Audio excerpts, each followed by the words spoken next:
Hello, my name is Janbir Sandhu, and I'm the Internship and Training Manager here at HomeFirst. I want to welcome you to the New Hire Training Series and welcome you to this training on the Introduction to Trauma-Informed Care. For this training, we utilize the curriculum provided by Substance Abuse and Mental Health Services Administration, or SAMHSA for short.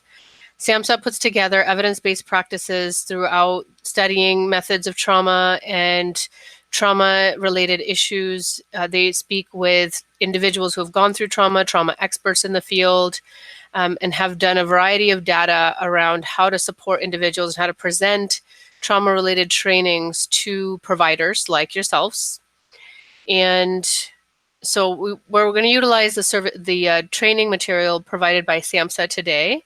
And before we get started, I wanted to review their disclaimer that the views and opinions and content expressed in this presentation do not necessarily reflect the views, opinions, and policies of the Center for Mental Health Services or the Center for Substance Abuse Treatment, the Substance Abuse and Mental Health Services Administration, or the United States Department of Health and Human Services.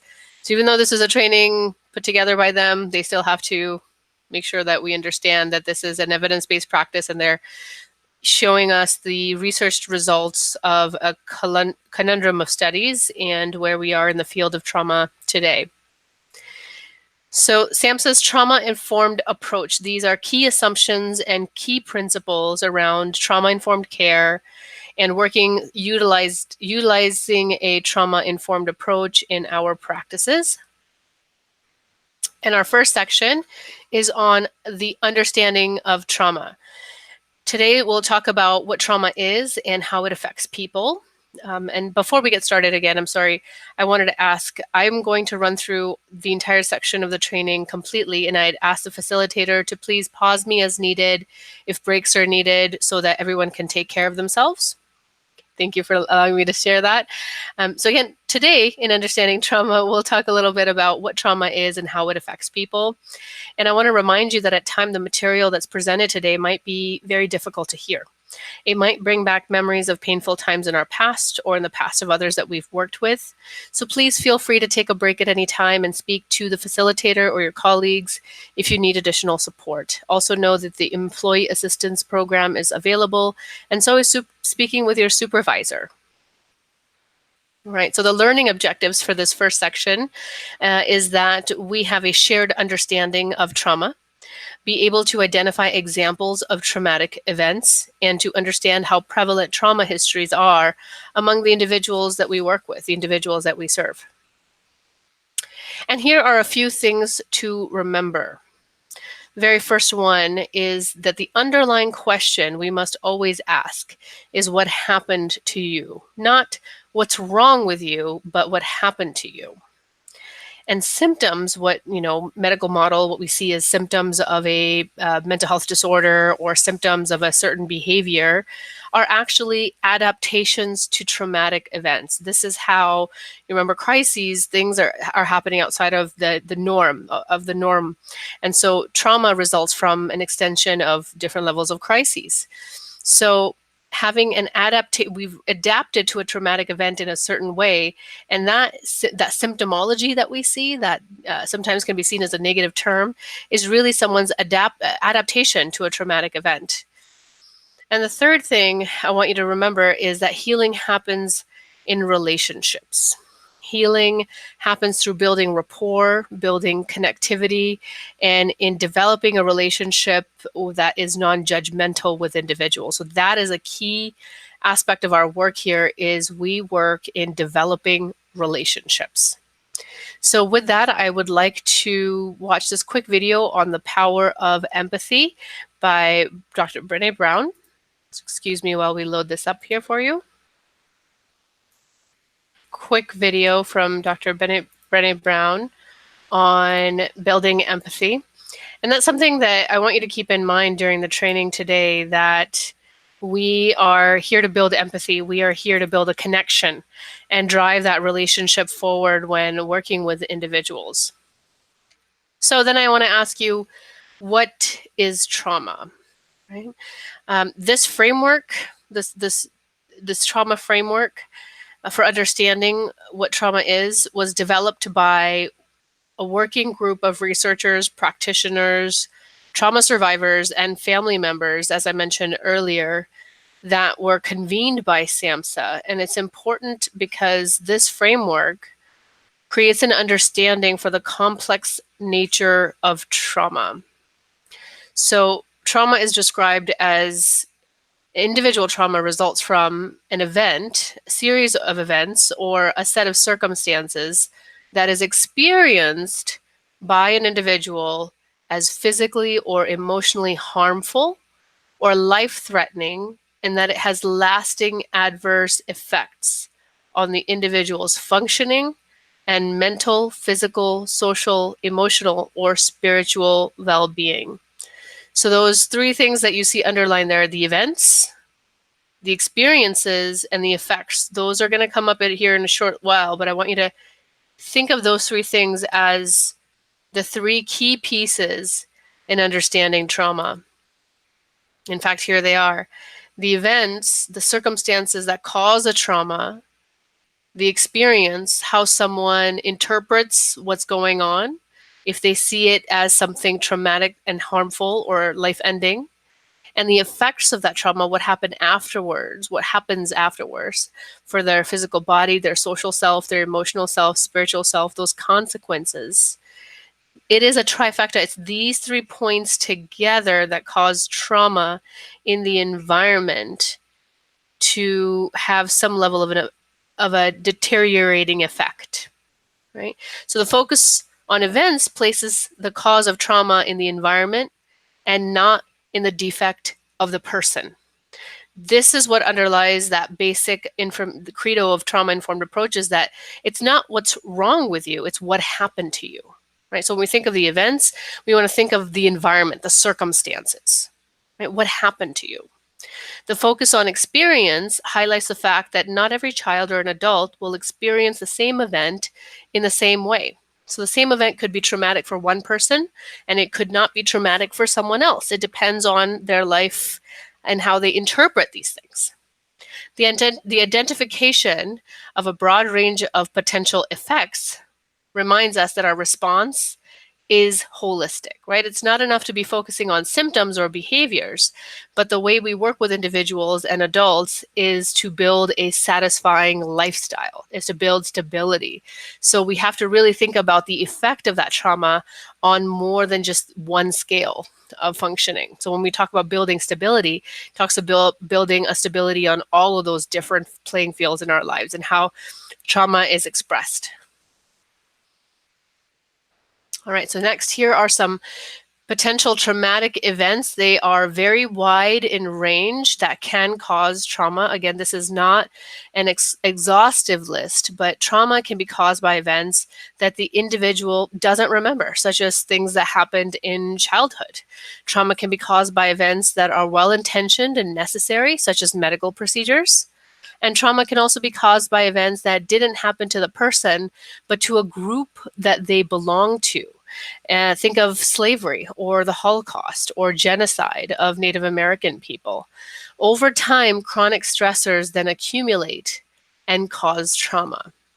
So here are some potential factors. We talk about abuse, emotional, sexual, physical, domestic violence, witnessing violence, bullying, cyberbullying, institutional loss, death, abandonment, neglect, separation, natural disasters, accidents, terrorism, war, and chronic stressors, like the one we see most of the time, poverty, racism, invasive medical procedures, community trauma, historical trauma, or a family member with a substance use disorder.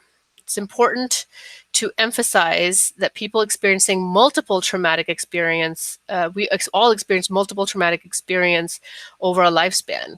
The immediate focus might be on a recent event, like their recent recent struggles with homelessness, but their reaction to that event might be affected by what has happened to them earlier, what experiences they've had around that event earlier. So I want you to think of an example describing how people that we serve, individuals that are homeless, may experience multiple sources of trauma, or Right. So please, facilitator, put me on pause and think about how individuals who are experiencing homelessness may experience multiple sources of trauma.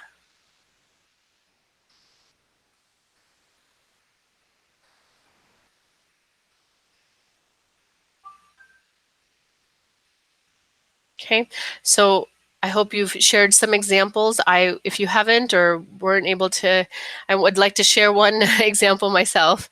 Let's talk about I'm going to use an example of a veteran who has intrusive war-related memories, and they've come to support or treatment for experiencing neglect and abuse at home.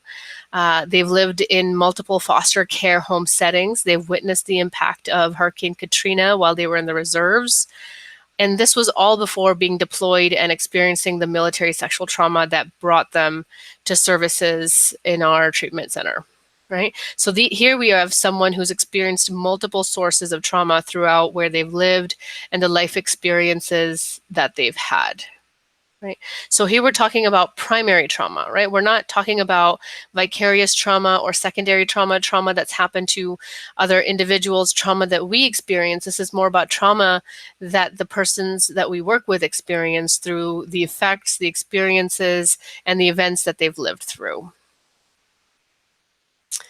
Next, the experience of trauma. How do we experience trauma, and how is it affected? Right? It is something that we feel in our whole body, and the individual's experience of trauma can, of course, that when, how, where, and how often it occurs comes into point. So trauma can result from a single devastating event called single episode trauma, sometimes called acute trauma, or it can result from multiple traumatic events over time. Most individuals served in the public system have complex traumas, which come from experiencing multiple sources of trauma over a lifetime. Trauma can be totally unintentional, as with organizations when they do harm through procedures or routine practices like undressing for a medical exam could be traumatic for someone. So these types of systems can unintentionally replicate the dynamics of trauma. So we constantly have to think about our policies and procedures and how we can reduce trauma of someone entering our services because of the system's dynamics and how that could trigger trauma for someone. Trauma can occur from hearing about, watching, or interacting with others who have had traumatic events experienced themselves. The context, expectations, and meaning assigned to a traumatic event might be different, and trauma often includes a threat to life, bodily injury, or our sanity, feeling like you're being overwhelmed and unable to cope. Even interventions that are necessary and life-saving, like CPR or medical interventions, having someone be removed from home because of abuse, being in an abusive home, could also be seen as viewpoints of traumatic events. Humiliation, betrayal, or silencing may also add to that trauma and add to the traumatic events and experiences. So the individual trauma experience of trauma is not always a conscious or recognized event by us or others. It's more of it can be a physiological response, right? As well as something that we think about. And so the context, the experience, the meaning that we assign to a trauma can be very different. Trauma often includes a threat to life, bodily integrity, and the individual's experience could be very different. So the context of what we do, the threat to our life, everything that we do, these are different fields that will determine what we experience as being traumatic. So here's a discussion question for you. How can the same event be traumatic for one person and not another? Facilitator, please put me on pause.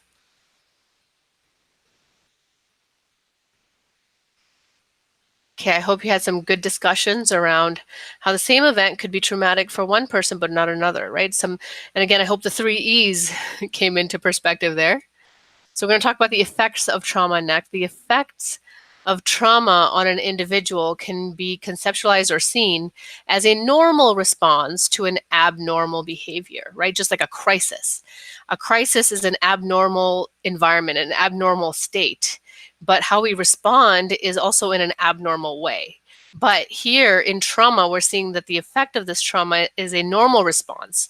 It is everyone who would be in that situation, whatever that situation is for you, is seen as a normal response to a not so normal event. Trauma can cause short and long-term effects. It can affect coping responses, our relationships, and our developmental tasks, depending on when we were impacted by the trauma. And the impact can be physiological responses, our well-being, social relationships, or our spiritual beliefs. And here are some signs of trauma responses. And most of these you see starting out in childhood, but they also come up later on as well. So with behavioral, you'll see blowing up when someone's corrected, fighting when being criticized or teased, resisting transitions or change, being protective of our personal space, reckless self-destructive behavior, frequently seeking attention, or reverting to younger behaviors, younger developmental tasks. Emotional or physical trauma responses might include nightmares of sleeping problems, sensitivity to noise or being touched, fear of being separated from your family, difficulty trusting others, feelings of very sad, angry, afraid, emotional swings, and unexplained medical problems. And psychological, it could be confusing. You could confuse what is safe and what is unsafe, what is dangerous because of the experiences you've had. You have trouble focusing or concentrating, or difficulty imagining the future. So all of these signs can be associated with trauma response. Again, they're not always associated, but all of these signs are adaptations of our neurobiological changes and how they are affected by trauma. So each one of these should be enough to raise the possibility that trauma has existed. And again, the question we want to ask is what happened to you, not what's wrong with you. So just being aware that sometimes what we call a symptom is an adaptation of that underlying trauma will change our views about an individual and working with them. Here are some additional signs. Again, none of these are always associated with trauma, but each one of them are adaptations, and it really depends on the role that they played in the individual's life. If they were able to use these adaptations to protect themselves through a hard time. And some of these factors increase the impact of trauma. The younger we are when trauma happens, the more likely we would have after effects and consequences from it. And we'll discuss why this is true shortly, when we briefly discuss how trauma affects the brain and the neurology of trauma in our brain. Shame and humiliation or blaming can also be a core feature in how trauma is experienced by individuals. One of the things we want trauma survivors to understand is that it wasn't their fault in any way. But these emotions of shame and humiliation can be so devastating, and they could definitely impact healing for a long-term way, and they've been embedded in a message that they've received from others, possibly. Sometimes trauma survivors are intimidated by the perpetrator. Perpetrator could be a trusting caregiver, or they're being silenced or not believed, and they're being ignored. And these important factors can also give trauma survivors a way of disempowering their stories. So if we ask and are there and present to heal and hear their stories, we start that healing process. It really starts when a person's personal experiences are heard and validated. Next, we're going to talk a little bit about the Adverse Childhood Experiences Study. This was adopted by risky health behaviors, and the ACEs study was done a while ago, and I think it's being replicated again. It was done through the CDC and Kaiser Permanente in San Diego. It's not the largest, but it is one of the most ongoing beneficial studies in understanding the health risks associated between trauma exposure and physical health. The adoption of health risky behavior is seen as a coping mechanism like eating disorders, smoking, or substance use. And we see severe medical conditions happen from traumatic events. And one of the early things that can happen is early death. That's one of the consequences of having adverse childhood experiences of trauma and their consequences as an adult. So we're going to review some of the ACE study questions and take a look at the ACE study. So these are some of the questions. Where were, while you were growing up during the first 18 years of life, did any of the following happen to you? Swear, did an adult in the household swear at you, insult you, put you down, humiliate you, act in a way that made you feel afraid or physically hurt? Did they push, grab, slap, throw something at you, even hit you so hard that it left marks that you were injured?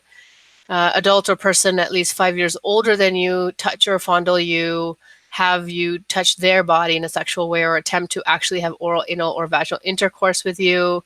Did you often or very often feel that no one in your family loved you or thought you were important or special, or your family didn't look out for each other, feel close to each other, or support each other? Did you often or very often feel that you don't have enough to eat, had to wear dirty clothes, no one protected you, your parents were too drunk or too high to care for you? Were your parents ever separated or divorced? Was your mother or stepmother often or very often pushed, grabbed, slapped, or hit something at you, or had something hit at her, or sometimes often or very often kicked, bit, hit with a fist or hit with something hard, even repeatedly hit at least for a few minutes, or threatened with a gun or knife? Did you live with anyone who was a problem drinker or alcoholic who used street drugs? Was a household member depressed or mentally ill? Or did a household member attempt suicide? Did a household member go to prison? So these are all the questions, the 10 questions that were asked by Folletti and his colleagues in 1998 through this study. And this is what they found, that a male child with an ACE score of 6 or higher, and you can see here kind of the impact that it has on a whole lifespan of things, has a 4,600% more likely increased chance of later becoming an IV drug user when compared to a male child who has an ACE study score of 0. Might heroin be used as a relief of profound anguish dating back to what they experienced in childhood? And could it be seen as the best coping mechanism that this individual could have found? Right? That really makes you curious about why someone would use substances. Again, if you're having these experiences, what if you were conscious of them or not, but finding a way to have a connectivity with an affiliation with something, or finding something that will give you peace and comfort, could really be seen as some, not just as a symptom, but as a way that you're coping with your environment. And here it shows that the adverse childhood experiences add on to the social, emotional, cognitive impairment over life. There's an adoption of higher risk health behaviors, and the chances of having diseases, disability, and social problems then increase. And this also then, at the very pinnacle of the pyramid here, leads to early death. So this is sort of the point, right? That we want to think of individuals as being disengaged or withdrawn rather than treatment resistant or uncooperative. That someone who has gone through child abuse, neglect, exposure to all these traumatic stressors have a lot of trauma that they facilitate and they go through in different exposures. So that fight, flight, or freeze response is activated by danger. So some of the common behaviors that we see for trauma survivors, behaviors that are labeled as problems, that's the ones you see in quotations, by the mental health system, can be directly linked to their responses of how they handle this trauma, right? So this slide lists 3 sets of problems. They're attributed to people who are part of the mental health system. The first, of course, in that flight response, someone who struggles too hard to hold on to their personal power, right? Not someone who's seen as combative or non-compliant, right? That's the label that we put on them. But this is someone who's struggling to regain their own personal power. We looked at this one already. The flight response, treatment resistant or uncooperative, is a label that someone who's disengaged or withdrawn from services received, right? Someone who's emotionally withdrawing. Again, this is a coping response for someone who's had some adverse childhood experiences. And the third is freeze, that quote unquote Passive or unmotivated response is given to those who then give in to the power of others. They give in to anyone who they has too much authority. So many people who we serve have these experiences. It's hard to imagine what all these experiences are like, and also how trauma can be multifaceted. But when we talk about trauma-informed approach, we recognize that these symptoms and these problem behaviors are adaptations of their trauma. And what does trauma look like in the prevalence of children? This is again from multiple studies that have been replicated since the very first ACEs study, that a high percentage of children were exposed to potentially traumatizing events on a regular basis. Exposure to trauma events greatly increases the likelihood that children will eventually receive behavioral health and social and health services. These statistics are so high that many social service settings assume that every child they see may have had some form of trauma in their background, whether anyone knows about it or not. So let's take a look at some of the statistics that 60% of children 17 or younger are exposed to violence every year. Right? And that was the 2009 statistics, and 2013 statistics show that 71% of children exposed to violence are exposed to violence each and every year. 3 million % of children are maltreated or neglected each year. 3.5 to 10 million witnessed violence against their mother. 1 in 4 girls and 1 in 6 boys reported sexually being abused before adulthood. And 94% of children in a study of juvenile justice settings said that they experienced trauma. The prevalence continues that 40 to 80% of school-age children experience bullying at some point in their school careers. 75 to 93% of youth entering the juvenile justice system have experienced trauma. And 92% of youth in residential and 77% of non-residential mental health treatment users have reported multiple traumatic events. A very high percentage of people served in mental health settings have been exposed to potentially traumatizing events. The evidence shows that it's so strong that trauma plays a very strong and deeply rooted causal factor in how we understand mental health conditions. Over 84% of individuals show that adult mental health clients have a history of trauma in their past. And evidence is now that the exposure to traumatic events now increases the likelihood that someone will use more mental health services and will have more intensive interventions used on them. 50% of females and 25% of males experienced sexual assault in adulthood. These statistics are again so high that in mental health communities, we can now assume that someone has gone through a form of trauma in their background, whether someone knows about it or not, whether it's been reported or not. This is something, a safe assumption to make when working with this population, because again, look at the statistics, they're so high. So in working here at HomeFirst, at BRC, at the front desk, in programs where we enroll folks, when you're working with someone they've shared kind of what they've gone through and they've had trauma experiences and poverty, could we then assume that they've had other multiple, maybe even childhood related adverse experiences? Possibly, right? The possibility is there. It is better for us to err on the side and think that someone has had multiple facets of trauma rather than assume that they haven't and that they can function normally in this world as if they had experienced no trauma at all. So clients with histories of child abuse see earlier first admissions to hospitals, more frequent and longer hospital stays. They are secluded for longer, restrained for longer. They have a greater likelihood of self-injury or suicidal attempts. They use medication more, and they have more severe mental health symptoms. And trauma in adults could also look like substance use, that up to 65% of all individuals who reported using substances reported that they had a experience of childhood abuse, and up to 75% of women in substance abuse treatments reported trauma histories. Over 92% of homeless mothers have experienced trauma histories. They have twice the rate of drug and alcohol dependence than those who did not have trauma histories.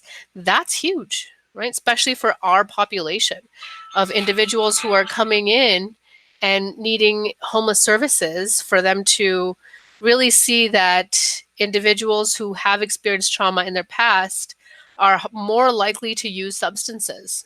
So having a low demand type of a program, or a no wrong door type of a program for services, and a low barrier shelter really allows us to work with individuals who have suffered the most detrimental types of abuse as maybe children and also as adults. Almost 1/3 of all veterans seeking treatment for a substance use disorder have PTSD. Again, trauma affects the brain, right? So we're going to talk a little bit about how that happens. How does trauma affect the brain? So this is a three-part video presented by the Harvard University Center on the Developing Childs and the National Scientific Council on Developing Child. And it depicts how we experience trauma in neuroscience and in biology. So I would like for you to think of these three series about how someone who walks into our BRC sheltered floor, or someone who walks into one of our programs, would have experienced trauma in their lives. On the development of stress on our brain, and they highlight how toxic stress can be to our health and development. So these are again available on YouTube. You're able to Google these and watch them again if needed. So we're going to talk a little bit about our brain development. This is the typical model of how we take a look at the brain, but I want you to think of the brain that has a bottom-up type of a response or organization. The bottom regions of our brain down here control the most simple functioning, like our heart rate, our breathing, our blood pressure, and the top parts of our brain up here are the limbic system, the cortex system, that controls our complex functions like thinking and regulating emotions. So at birth, the human brain is underdeveloped, right? It's not developed at all.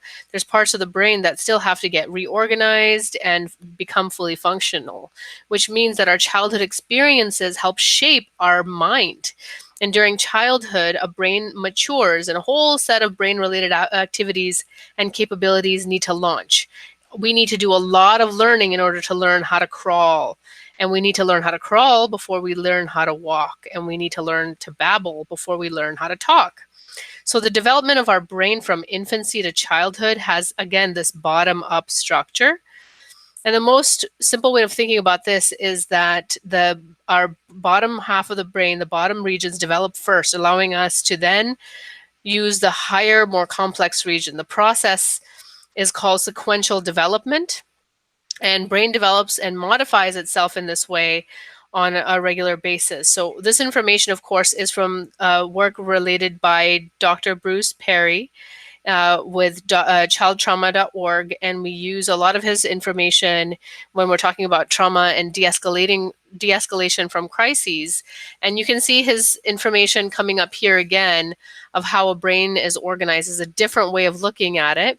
But at the very bottom here, we have the bottom parts of the brain, the brainstem, that controls our blood pressure, heart rate, arousal states, and this is affected by the mother. And then we have the diencephalon, which is responsible for our motor regulation, our ability to regulate ourselves, our hunger, our sleep, and this is affected by our caregiver. It could be anyone who's in charge of our care. It could be a teacher, right? Could be a family member, could be the mother. Our limbic system, it drives our affiliation, our connection with others, our attachment with others, our sexual behavior, our emotional reactivity. And this is affected by our family and friends. And our neocortex, the very top layer of our brain, is responsible for that abstract and concrete thinking. And this is affected by our peers, teachers, and our community. So there's that bottom-up understanding and building of our brain during our lifestyle and our lifespan. And so you can imagine that fear and responses and reactions to fear also has a bottom-up approach. That fire alarm or that something's wrong alarm that happens in our brain starts at the very bottom in our amygdala, in our brainstem. And this could be a threat. It could be an activation to a fear response. And then it moves further up. It starts to shut down this top area of our brain because we're talking about survival. This is where your heart rate is needed. This is where we're trying very hard to think of in that crisis state. If you're ever in a crisis state, you don't think, oh, I wonder where I put my keys. Or I wonder what that green van in front of me that was swerving was doing this morning, right? You're thinking just about what's happening in front of you. You're looking at the stimulation that's happening in front of you, and you're trying to think, I need to survive through this, right?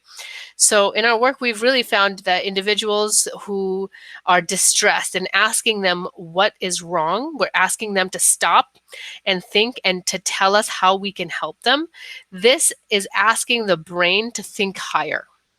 So instead of just being in the moment, we're asking them to think higher, to interpret the event, to tell us what's going on, right? So this is an example that can often occur, right? Some people, they have something called speechless terror, where they're so afraid that they cannot talk, right? It's metaphorical, but this is your brain freezing as a response, right? And this is a common response to crisis situations and people who are responding to crisis situations. So we ask people in the state, tell us what's going on. And they may really not be able to tell us in that moment because they're going through it themselves. And sometimes remembering trauma can reactivate that original trauma. So we want to make sure that this person is in a safe place for us to really think about trauma, and for that person's brain to be in a safe space for them to talk about their trauma. So it can't happen right away, but when someone is talking about re-traumatize events that have traumatized them in the past and they're reliving them, asking them, how do you feel about that? How did that make you feel when it happened in the past? Is asking them to think in their midbrain, right? Is asking them to think higher. Here are some brain scans, and I wish I had a laser pointer or you could see the laser pointer. I hope this mouse works just enough. This slide depicts a brain and the results of research by a leading neuroscientist named Scott Roche. And he studied the brains of people who had PTSD. He interviewed them after they experienced a traumatic event, and he found that this brain image is what trauma survivors are when they're remembering their trauma. And I think this is traumatic. Oops, sorry. Okay. This first one is the responses when their teeth are clenched, when they have a neutral response to trauma. Broca's area is associated to an area that's shut down. Traumatic experiences that are neutral, and remembering that trauma. So it sort of triggers when you're remembering the trauma, same things as if you're clenching your teeth. So it really highlights the visceral response of trauma. And for someone who is a trauma survivor, when they're remembering that event, our amygdala, or our baseline of our brain, is being triggered at that point. So something I want you guys to think about is what makes something traumatic. Right, so this is something I want you to discuss. So again, facilitator, put me on pause and let's have a discussion on what makes something traumatic. Okay, so hopefully you have me on unpause now, and I want to remind you of the 3 E's, right? That those are the big factors in what makes something traumatic: the event, the experience, and the long-lasting effects thereof, right? Those are the 3 E's that really help us understand what makes something traumatic for someone. Right, so that was section 1, what is trauma? Now we're moving on to trauma-informed approaches. And I want you to think about these objectives and keep in mind that after completing the section, we'll explain why trauma-informed programs operate with the universal expectation that trauma has occurred, understand and discuss systems of how we adapt to trauma, and describe why the environment is so important in trauma-informed approaches, and defining and redefining re-traumatization, and naming at least 2 ways this can happen in our work setting, right? So these are some of the things that we're hoping you're going to get out of this next section. We're going to start by watching a video on trauma-informed program that's built for children with emotional and behavioral issues at St. Emilion Lakeside Trauma Care.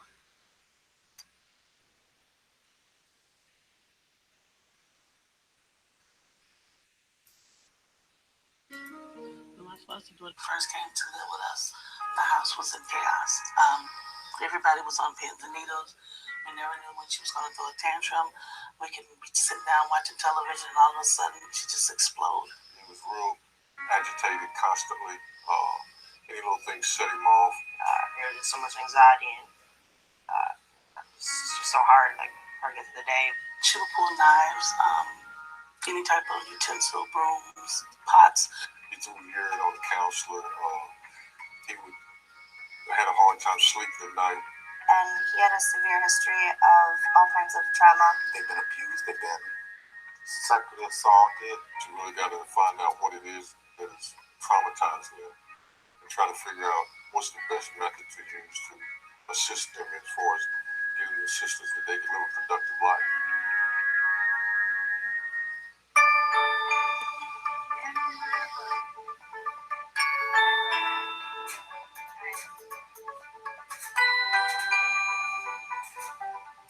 What I'm most proud of is that her tantrums are zero now. And I don't think that if I was with trauma-informed care, it would have been this way. Not this soon. The trauma-informed care for our organization has meant that we've had much more effective interventions with kids. But many of us in the field have been waiting for a long, long time for something like trauma-informed care to come along. We've had the opportunity to learn from many of the premier experts who have been studying trauma and trauma's impact. And we have taken their wisdom, combined it with our own to produce what we call our 7 essential ingredients. The first ingredient is the notion that the prevalence of trauma is way more common than people care to acknowledge and or appreciate. Ingredient number 2 is the notion that the impact of trauma has the potential to change people physiologically. The third ingredient, we talk about going from a concept of what's wrong with you to what happened to you. They see a child that's being oppositional, that's arguing, maybe very aggressive, maybe hurts the family dog, and they don't understand. Well, we can help them understand. With trauma-informed care, shifting our perspective how we do things. Now we walk the person through it, find out what triggered this, and try to get a different perspective on what's going on with them to trigger these emotions.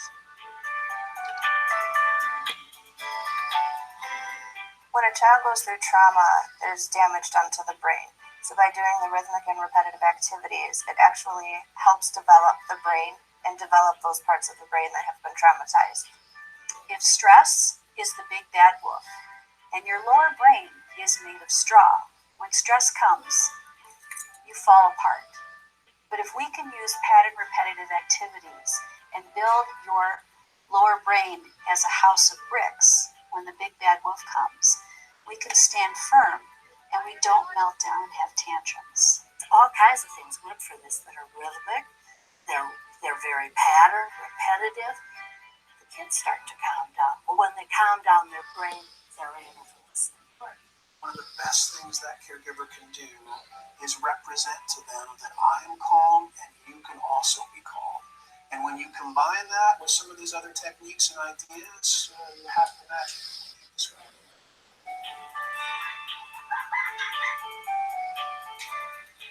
We had an 11-year-old boy from the St. Amelia Lakeside, and he had a severe history of abuse, physical, sexual, and emotional. We decided to implement trauma-informed care into his everyday activities, and as a result of that, he stopped being so aggressive and violent. He stopped destroying property. His overall demeanor changed completely.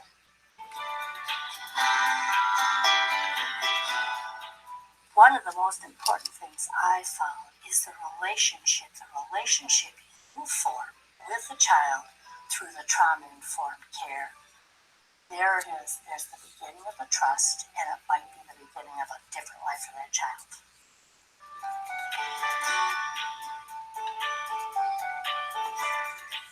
Our 6th ingredient reason to be is about the idea that everybody needs a sense of purpose. I've gained a lot of self-discipline, self-control. And outside of like the martial arts class, I've been able to do things with other people I've never been able to do before. Anecdotally, I could share all kinds of stories about kids who have learned to regulate themselves, have had less episodes of aggression, which impacts how they feel about themselves and how they can manage their own stress level. None of this happens unless the caregivers providing this service are in a good place themselves. If we don't pay attention to them, then everything else won't work the way we want it to. When it's presented to police officers, to correctional folks, to educators, they all have a different perspective. And they all walk away with concrete ideas about how they can start to make a difference in the lives of the kids that they're working with.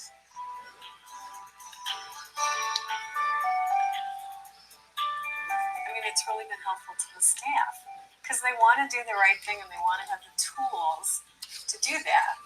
And it's changed their perspective. It's changed how they see the people they serve and how they can help create that relationship so that the child can heal. When you see those changes in a child, it makes you feel very good. Those are the stories that you'll never forget and makes you proud of doing trauma-informed care.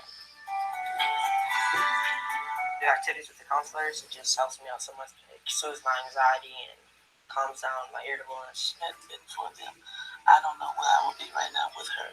And I thank them for this. Please use trauma-informed care. It works.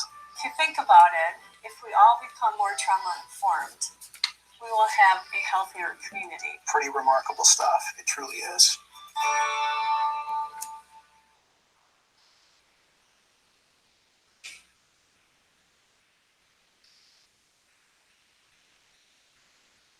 All right. So that was a quick review about trauma-informed care and putting it into practice. And, you know, what may seem like inappropriate or unexpected behavior out of kids is really being seen as something that's deeply rooted in their experiences, right? And there were two examples that were shared here of someone that's quiet, of someone who experiences the world very differently. The goal of a school or the goal of a program then becomes about engaging this kid, right? But if we don't approach this from a trauma-informed perspective, we could really do some damage. So these videos are available again to you on YouTube. You can just Google St. Emilion Lakeside Trauma-Informed Care and watch the accounts of these individuals' past experiences and how it affects their reactions and their perceptions. All right, so next we're going to talk about the 4 R's. The trauma-informed program and organizations and systems are developed, it's kind of rooted in these 4 R's, that we realize widespread impact of trauma and understand potential paths to recovery. We recognize signs and symptoms of trauma in our participants, in our clients, our family, our staff, and others involved in the system. We respond by fully integrating knowledge about trauma in our policies, in our procedures, and in our practices. And we seek to actively resist re-traumatization. These 4 R's are the basic aspects of a cultural shift or a change in an organization that will help us become a more trauma-informed organization. To be trauma-informed, people must find a way to identify trauma when they see it. And they must know how to respond to it that doesn't intentionally re-traumatize individuals. And trauma-informed approaches, of course, can be implemented anywhere by anyone. Anyone at the organization and everyone at the organization has to play a role in becoming trauma-informed. So we've got to stick through it together and really take a look at how we do things and how we respond to traumatic situations that our participants are suffering from, and recognize what those symptoms are, respond in a way that is about what happened to you and not what's wrong with you, and actively think of putting policies and practices in place that will actively resist and stop re-traumatization. Next, we're going to talk about trauma-informed principles of trauma-informed approaches. So SAMHSA has developed 6 principles as a guide to trauma-informed change. This was again developed by national experts, including trauma survivors themselves. The goal is to establish a common language and framework. And I want you to understand this is values-based. This is an evidence-based practice. It's not more of a manual, but there are these principles can be used as a manual as in a wide variety of settings in ways that we can really make sure that the resources here at HomeFirst are available to make sure that we can claim to be trauma informed. And there needs to be this standard way that we define and assess the approaches and things that how we work with individuals in a standardized way. And this is a way of being, right? This is how we experience this culture shift and really expand what is it that we do. So these 6 key principles are safety, trustworthiness, and transparency, peer support, collaboration, mutuality, empowerment, voice and choice, cultural, historical, and gender issues. And what we're going to talk about each one of these principles in detail now. So the very first one, safety.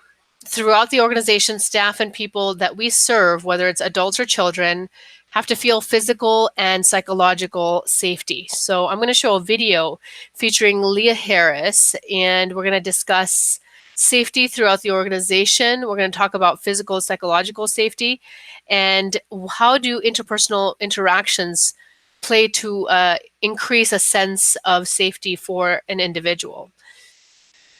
All right. So now I want to ask you, who defines safety? For people who use our services, safety generally means maximizing control over their own lives. And for us as providers, safety usually means control over the environment and minimizing risk. So many of these principles like safety, they sound very simple and very obvious, and we wonder why they need to be highlighted. But of course, safety is everything that everyone wants. But safety means that throughout all of our organization here at HomeFirst, our staff and the folks that we work with feel physically safe, they feel psychologically safe, and have interactions with individuals that promote safety. But if we go below the surface, we realize that things are much more complicated, right? I'm going to give you an example. About 10 years ago, Laura Prescott, a trauma survivor and advocate, went on wards of psychiatric hospitals and asked both patients and staff what made them feel safe. What she found was very interesting. Point after point, staff and patients defined safety in almost different ways. It turned out that the very first thing that staff were doing was making the ward individuals who were on that ward feel unsafe.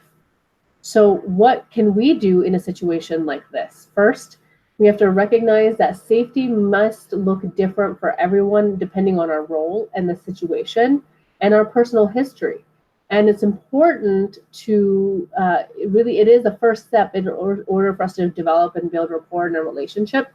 The best thing that we can do is ask each individual what makes them feel safe and what makes them feel unsafe. This might mean rethinking some of our policies, right? In what we know about trauma survivors and staff. For example, rethinking if we have, of course, we don't use seclusion or restraints. We don't use locked doors, but we can definitely think about the tone of our interactions, the tone of our voices. And sometimes just that tone itself could trigger moments of feeling safe or unsafe for individuals. So I want you guys to discuss, do staff feel safe in our organization? Why or why not? Do you think that the individuals that we serve feel safe? How do we know? And really address what changes could be made to really address safety concerns. So please, facilitator, put me on pause and engage in this wonderful conversation.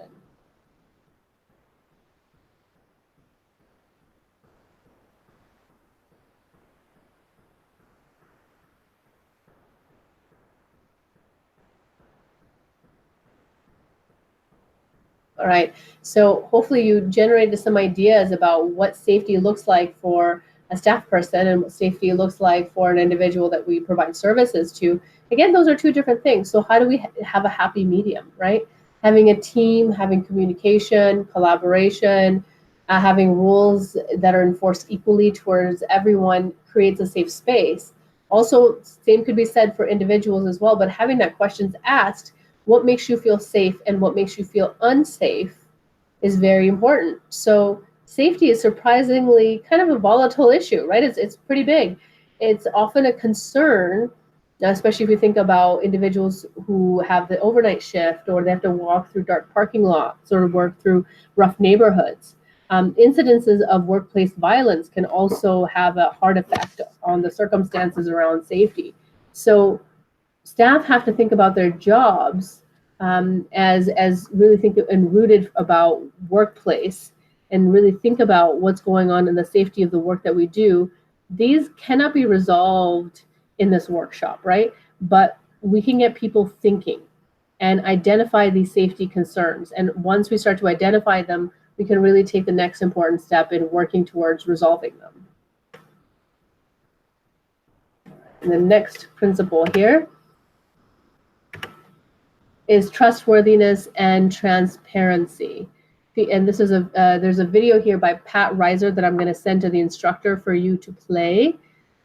This principle, trustworthiness and transparency, really shows that the organization must have operations and decisions that are conducted with transparency. We must really show what we're doing and how we're doing it. And the goal of that is to build and maintain trust among the folks that we serve, their resources, their families, the other staff that, staff that work with us, staff that work with other agencies, and everyone else that's involved. Maximizing trustworthiness makes things clear and maintains appropriate boundaries. It also helps us understand how an organization can make decisions when we do so in a very transparent way. And this helps constantly build trust. And that's very paramount in working with some individuals that are trauma survivors. So hopefully you've watched the video. I'll give you a facilitator. I'll give you a pause here so you can watch the video on Pat Reiser.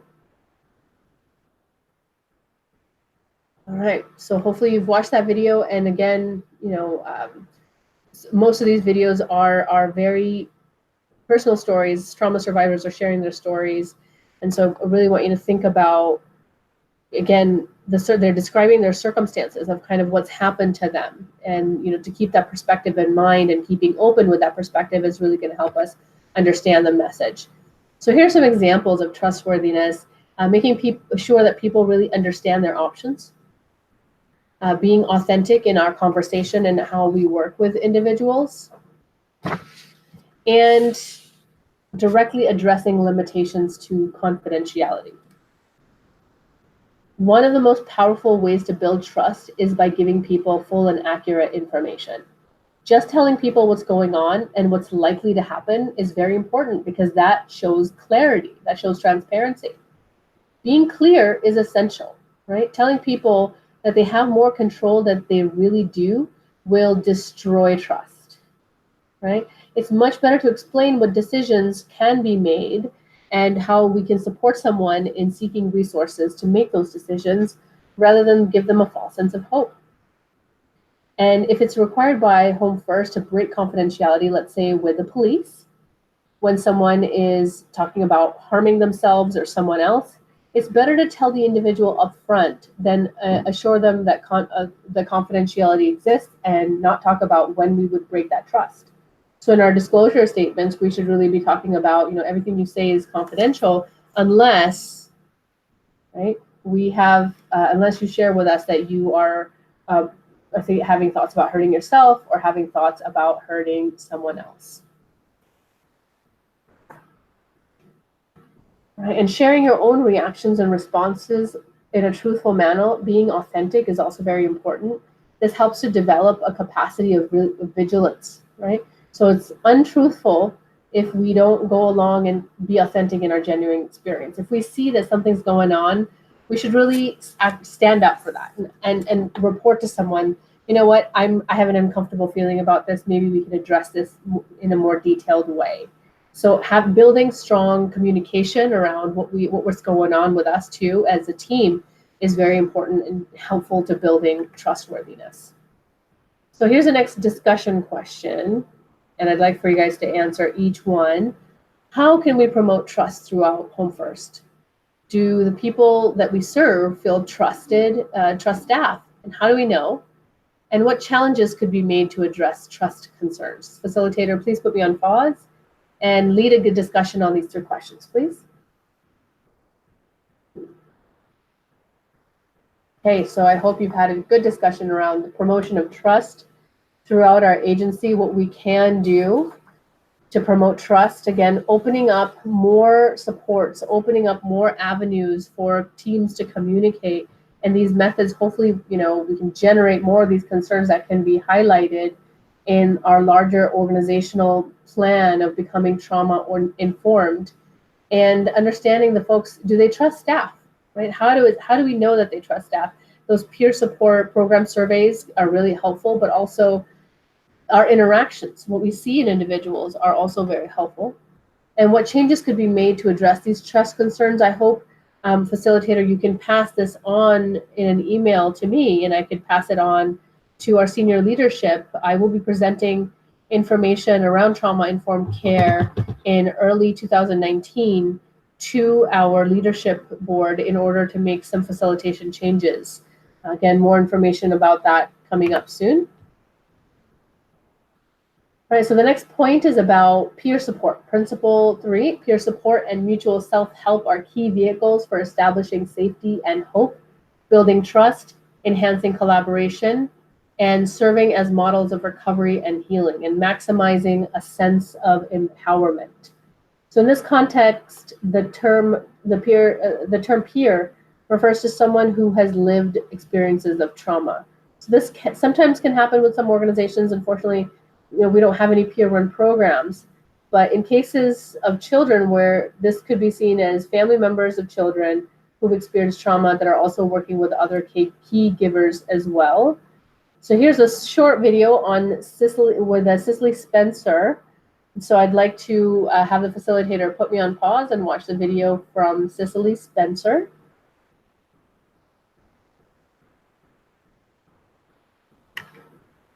Okay, so that is, again, another one of those amazing voices that allows us to really understand what peer support can do, right? And examples of peer support would be a flexible approach to building mutual healing relationships among equals based on the core principles and values that treatment is voluntary, non-judgmental, respectful, reciprocal, meaning it goes both ways, and empathic. Peer support is not a service model, right? It's about developing authentic mutual relationships. It's not using a cookie cutter approach with everyone. Peer supporters don't use clinical terms and languages, and they don't think about what's wrong with people. Peer support doesn't offer a top-down approach to helping that disempowers individuals. And it's not peer counseling, right? So unfortunately at HomeFirst, we don't have any peer support specialists, but through NAMI, we do have access to peer support specialists who are individuals who've gone through trauma experiences themselves and have gone through a 6+ week course of how to work with others with peer support experiences, and can really work with individuals in an intentional way to pioneer the work of and discussions around peer support. So there's also mutual support groups like AA and NA and Al-Anon that are also very familiar to the work where it's a peer-led, peer-run program. So these advocacy programs can really help in understanding the response system, the crisis response system that someone needs to go through, and really understanding how to work with someone through a peer support way. So we can always utilize peer support and should utilize peer support in understanding and providing services to someone who's gone through trauma. Point for discussion: does your organization offer access to peer support for individuals who use your services? If so, how? Again, we don't have any peer support services here, but I just listed one regarding with NAMI, and we do, of course, work with AA and NA like entities and bring their groups here in order for our participants to have access. Do we offer peer support for staff? In one sense, yes, that's case conferencing, and that's case conferencing with me on Tuesdays between 10 and 11. If I'm out on leave, then that's obviously something that's not happening, but that's something that we can implement on each team, that we take the time to really discuss the business of the day, the issues of the day, of what's going on with someone, a group of individuals, and how we can help resolve some of those issues. And what barriers are there to implementing peer support in our organization? Again, we're a nonprofit organization, so we're going to have some restrictions on funding. So I would like the facilitator to put me on pause and see if there's any other thoughts that someone else may have.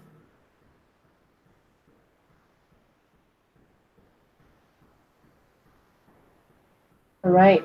And so also want to remind individuals that there is a whole day of training on trauma-informed peer support that's offered as part of the trauma-informed care support through SAMHSA as well. So if someone would like to do that through NAMI, they can do that as well, and could seek additional support from SAMHSA to be a trauma-informed peer specialist.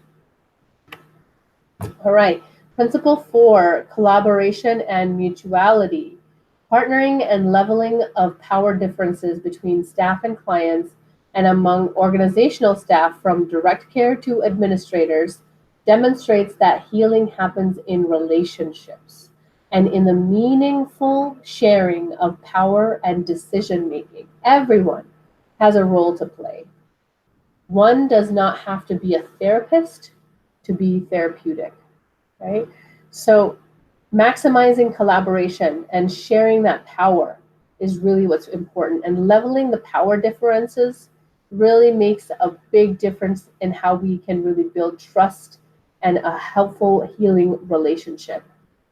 Right? So here I'd like for the instructor to put me on pause and watch the video from William Kilbrew.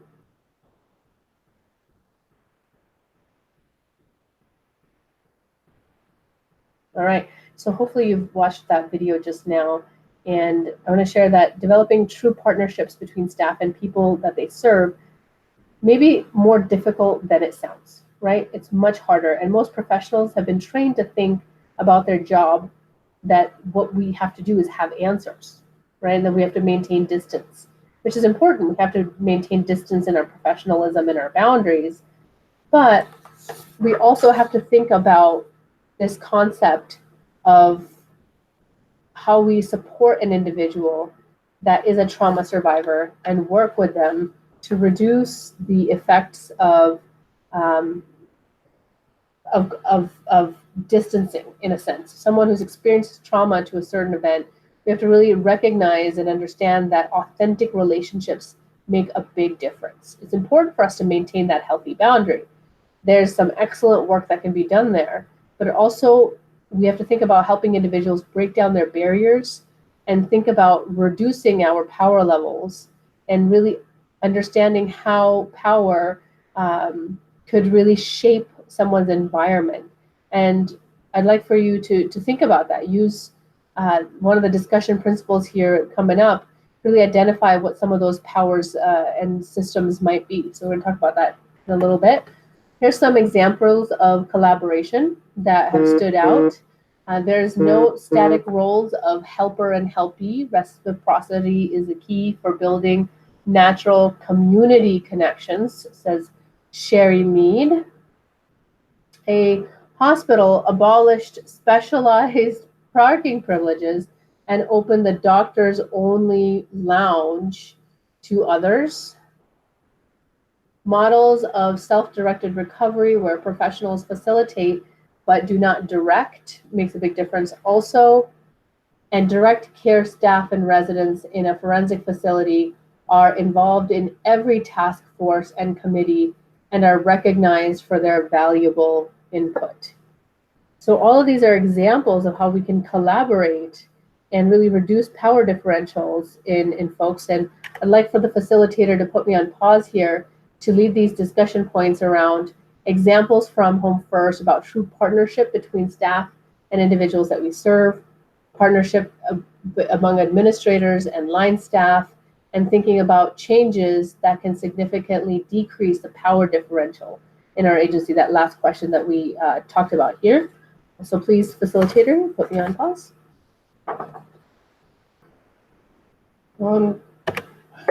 Glad we were able to stop and pause and have a discussion around this.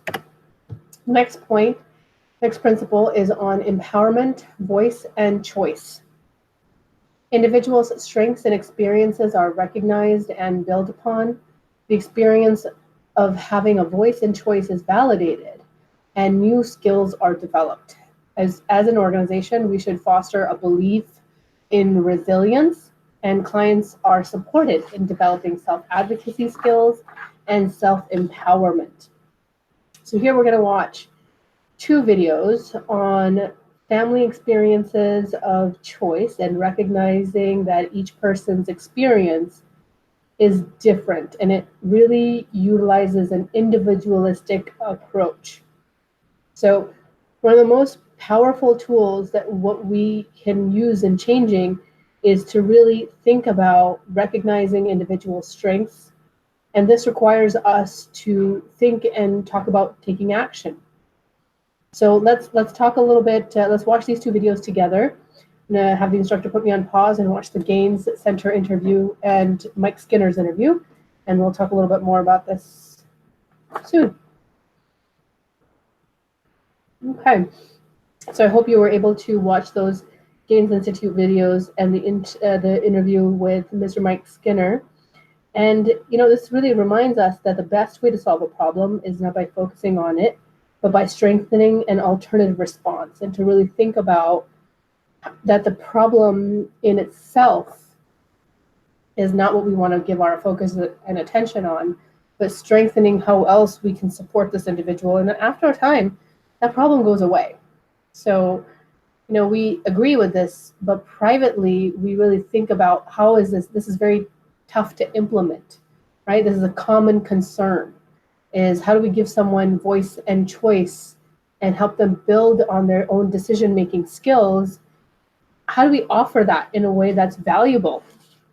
How do we offer that in a way that's supportive? So that's something that we've got to develop in-house, right? And so here are some examples of, at an intake, asking things like, what do you bring to the community? What do you bring to the program? What are your strengths, right? Kind of turning that question around. What are some ways we can really utilize someone's strengths and their ability to build resilience with the folks that they are interacting with? In treatment centers that are designed and, having treatment activities that are designed and led by hospital residents, right? Having not just AA, but skills-based groups that are resident-run. Murals on walls painted by staff and residents, right? That really shows empowerment, voice and choice, and self-advocacy and empowerment all in one. Just the fact that everyone together is building their experience and beautifying their space together. That's amazing. And really thinking about turning problems into strengths, right? So here's an example. In one hospital, a young woman who was often self-injurious said that she was made the safety officer. So whenever she started to wanting to hurt herself, she made rounds and identified all the possible ways she could do it and let staff know. She often found dangerous items in the environment that no one else noticed, right? That's really turning a problem around. In another hospital, a person who was extremely meticulous always kept detailed notes about everything that happened. And after trauma-informed care training, staff stopped trying to get him to stack up his papers and made him a peer advocate. His detailed note-taking became a valuable asset for the folks that he was working with and his team. So these can go and show how we utilize someone's strengths to the best of our abilities, and that takes a unique approach. We can't, again, use a cookie-cutter approach with everything. And that leads us to this question of how can we utilize our participants' strengths? Out on the shelter floor, how do we utilize our participants' strengths in everything that we do? So I'll have the facilitator put me on pause here for us to generate some of these ideas.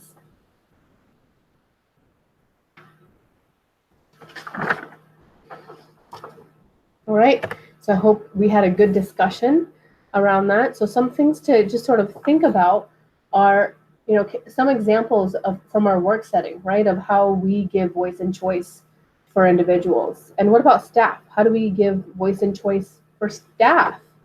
And do you think, can we think of at least one policy that does the opposite, that takes voice and choice away? And could any of these things be changed? Again, facilitator, please put me on pause so we can have a rousing conversation about this. Okay, so now we're going to move on to our last principle, principle number 6, about cultural and historical and gender issues, that the organization actively moves past cultural stereotypes and biases, offers gender responsive services, leverages the healing value of traditional culture connectivity, and recognizes and addresses historical trauma.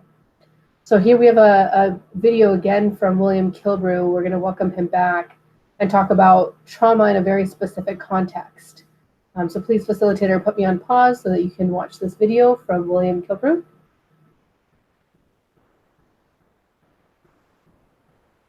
All right, so hopefully you've been able to do so, and now we move forward in talking about the events in trauma. And that's why we really talked about the E in SAMHSA's training, their definition, the 3 E's, one being event, that women and men often experience trauma sometimes differently. And gender responsiveness is something that we have to really think about. The second E, experience, depends on how someone handles something for them and ascribes meaning to them. And this could be based on their culture. And of course, it adds value.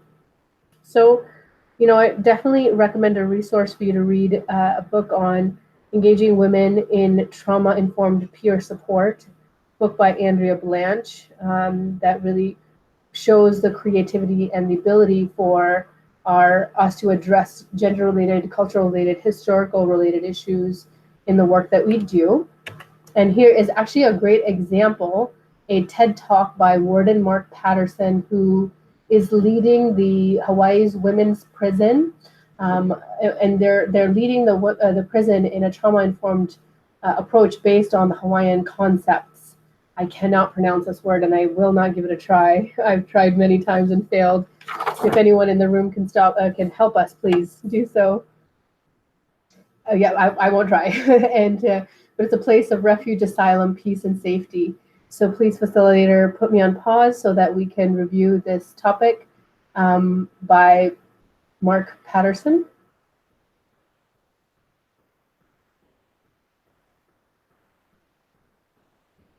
All right, so I hope that was an important video for you guys to watch on how Hawaii really reinvented its prison system and found a way for it to be placed and to be a place of healing, to be a place of support for everyone.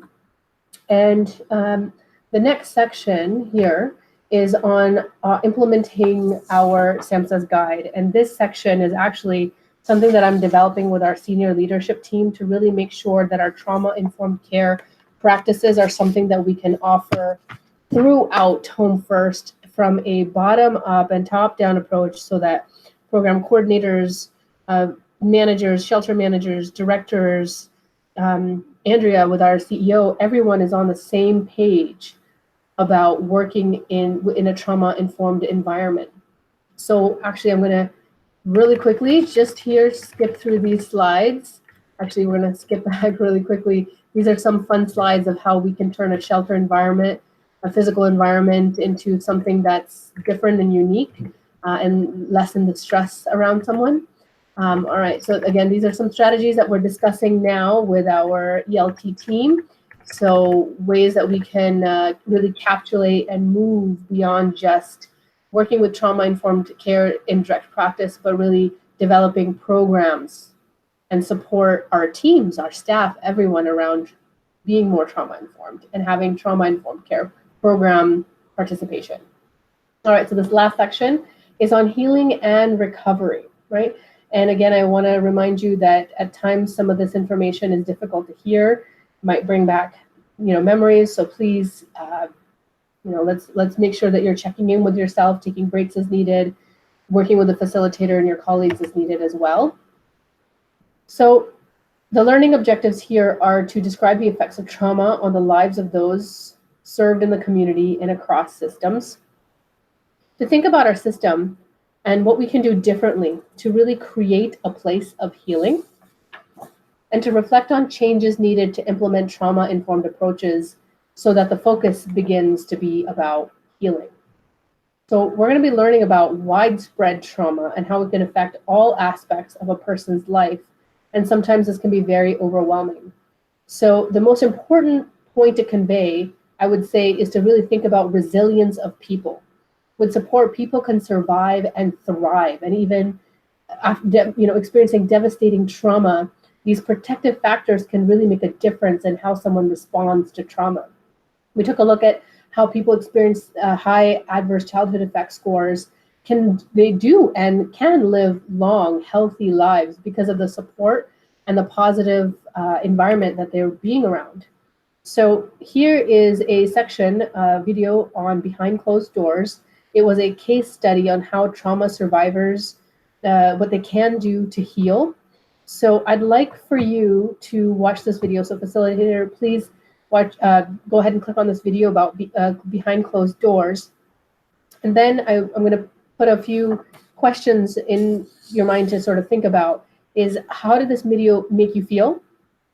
And trauma survivors often talk about being stronger than the broken places, right? So were you surprised by any of their success? And what do you think made a difference? So, and I also want you to kind of pinpoint out and pick out what were some of the symptoms that we can actually see as adaptations to trauma, right? So go ahead and facilitator, put me on pause, and I'm going to go through the questions again afterwards.